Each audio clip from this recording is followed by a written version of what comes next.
Nous sommes ce matin au marché d'intérêt national de Nantes, ou aux mines, si vous préférez.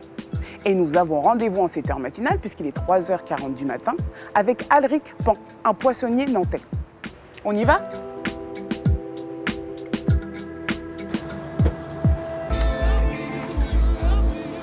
Bonjour, enchanté. Alric, enchanté. Alors Alric, comment ça se passe concrètement quand vous arrivez le matin ? Alors quand on arrive le matin, on commence déjà par un petit café. Ça c'est déjà la une bonne première idée. chose. J'ai 30 ans. Ça va faire 10 ans que je fais ce métier de poissonnier. Ça fait 7 ans que j'ai racheté l'entreprise familiale. Après la troisième, j'ai fait un apprentissage en cuisine, un CAP BEP. J'ai travaillé 2 ans en tant que cuisinier. Et puis mon papa est venu me chercher et m'a dit il faudrait que tu viennes travailler avec nous pour prendre le relais. Donc je suis venu dans le poisson et quand j'ai commencé à goûter au métier, après je ne l'ai plus lâché et je ne suis pas prêt de le lâcher. On a déjà une première équipe qui est dans le frigo, qui a déjà réceptionné une grosse partie de la marchandise. Et nous avons après chaque responsable de marché qui vient et qui fait ses petites courses, qui va choisir son poisson, qui va envie de vendre sur son marché, qui a envie de faire ses petites promotions. Chacun va prendre sa palette, va charger sa marchandise et ensuite va les charger dans les camions qui sont juste derrière nous. Vous avez de la neige! C'est indispensable, on va faire une belle épaisseur de glace de façon à ce que tout reste au frais. Que la température, elle doit être de 2 à 4 degrés en surface au niveau du poisson.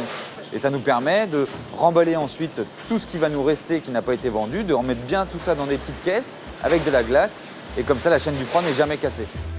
Une fois le camion chargé, Alric nous emmène voir la deuxième facette du métier de poissonnier, la vente.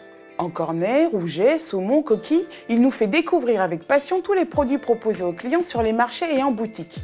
Au fil de la visite, il fait tomber un à un les clichés que je pouvais avoir sur la poissonnerie.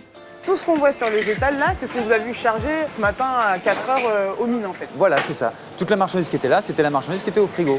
Donc Franck, le responsable de la boutique, est venu ce matin à 2h30, 3h pour faire son petit panel de marchandises, pour savoir ce qu'il allait mettre à vendre, ce qu'il avait envie de mettre en avant. Donc aujourd'hui, on a mis la coquille en avant. Ensuite, il est arrivé ici, ils ont déchargé le camion et avec son équipe, ils ont fait l'étalage. En fait, le truc, c'est qu'il faut essayer, quoi. C'est juste essayer, mettre les mains dedans, retirer les a priori et se dire, bon, qu'est-ce que ça coûte? On va venir, on va passer une semaine, un mois, on va voir ce que c'est.